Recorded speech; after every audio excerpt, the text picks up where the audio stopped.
Hi guys, welcome back to STEPHAN. If you haven't already subscribed, please do so and help our channel grow. Today we're going to talk about 8 facts about Germany, which I also did not know until I read this article.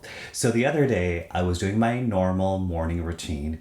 I was having my coffee and I was catching up on social media. I was actually planning my next video, which was supposed to be for today. But then I came across this article on the Thrillist, which I will put a link in the description box. The article is called 18 Crazy and Weird Facts About Germany. I personally didn't think they were weird because I think the word weird sometimes can have a negative connotation. But to me, they were just like fun facts, which I didn't know either. So I picked out 8 of the facts that were kind of like an eye-opener to me. So those are the ones that I wanted to share with you guys here today in this video because I think it's fun to do so. So let's get right into it.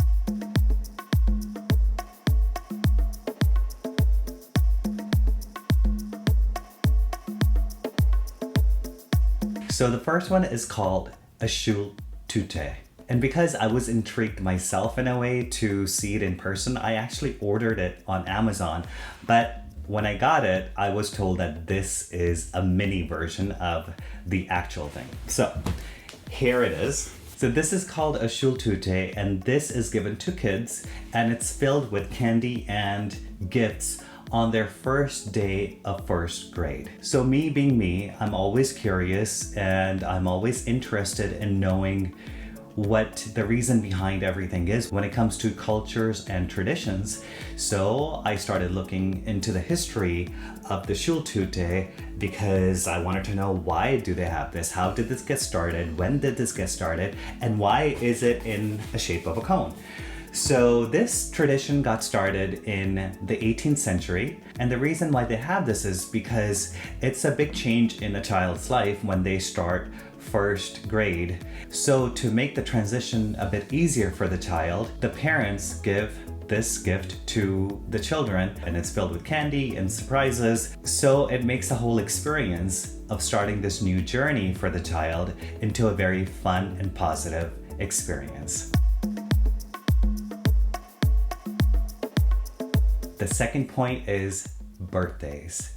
So this one I actually knew about before as well, but I didn't really know the extent of it. But now that I read up on it, it kind of makes sense. It's considered bad luck to wish someone happy birthday before their actual birthday. So there's a saying in German which goes, Du sollst den Tag nicht vor dem Abend loben. So this basically translates into, you shouldn't praise the day before the night, which means you shouldn't be sure of something until it actually happens. And I resonate to this because I believe in this concept in general in my life. We have a saying in USA which is, don't put the cart before the horse. So overall, basically, it means that if you wish someone birthday before their birthday, it will bring bad luck to them.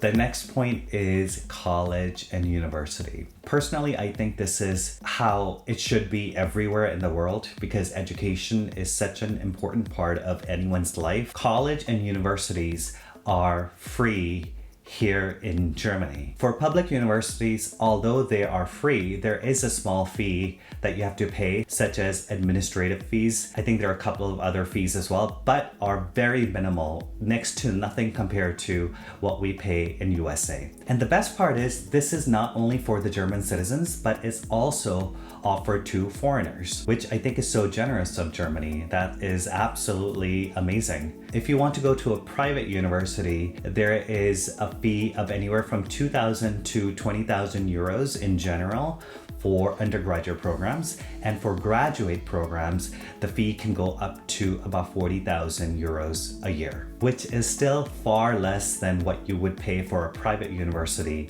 in USA.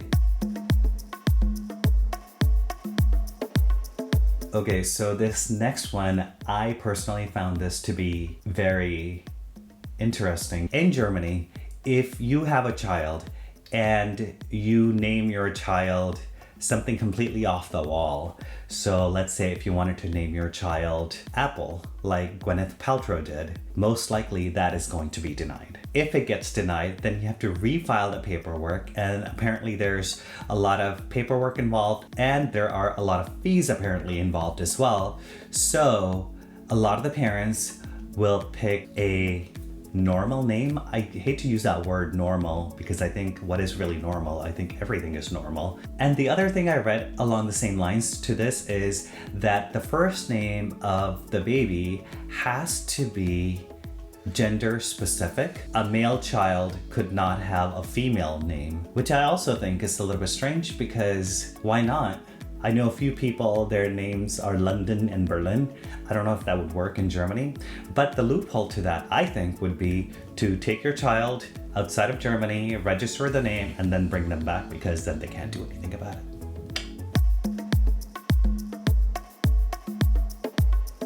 Off to the next one.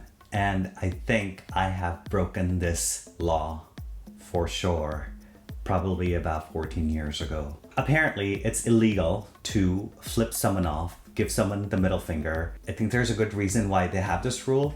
And in a way, I wish we had this in USA as well. So basically what happens is that if you flip someone off and they report you, you will be fined. I think this sets a certain level of caution amongst the people because we definitely have a huge issue in USA with road rage. There have been numerous occasions where people have pulled guns and go crazy. And I think to avoid that, this would be a really good law or rule to have in USA as well. So that is something I didn't know. Now I know. And if you didn't know, now you know as well. Next is prostitution is legal in Germany. There are certain European countries where it's legal but not regulated, and there are certain countries where it's legal but regulated. My personal opinion on this is yay Germany, because why is prostitution considered a taboo in USA? It's a job like any other job, and if someone chooses to do it, I think they should have the freedom to do whatever they want with their life, with their body. It's their choice. So now we're left with the last two, and these last two were a bit of a shocker to me. Not so much in the sense of like a negative shock, like, oh my God, but it was just kind of like an eye-opener. The government pays for sex for the disabled. Now, I've spoken to a couple of my German friends. They didn't know about this, so they tend to think, well, maybe this is not entirely true. So if you know, let me know. In certain cases, there is training available to sex workers as far as how to service a person with disabilities. The reason I think this is brilliant is because for someone who has disabilities which might not allow them to have a partner, then they're missing out on this part of life and it's a bit unfair to them. So in that regards, I think this is such a progressive way of looking at things. We made it to the last point. So this last one also I think is brilliant, and it's related to prostitution. So in the city of Bonn, there are sex meters that a sex worker would have to buy a ticket in order to work the street. Because their income is not regulated, and in order for them to pay a certain amount of taxes, they've implemented these sex meters, which is kind of like paying for parking. So if you were a sex worker, you would basically go to the street, you pay €6, you get your ticket, and then you are able to work that section of the street. Again, I think this is such a progressive move, and it also somewhat normalizes the stigma behind prostitution. It's like any other job. If that's how they're going to pay taxes, then that's how they pay taxes. So there you have it. These are the facts that I wanted to share with you, which were new to me as well. So hopefully you enjoyed this. Thank you so much for watching, and I will see you guys in the next video.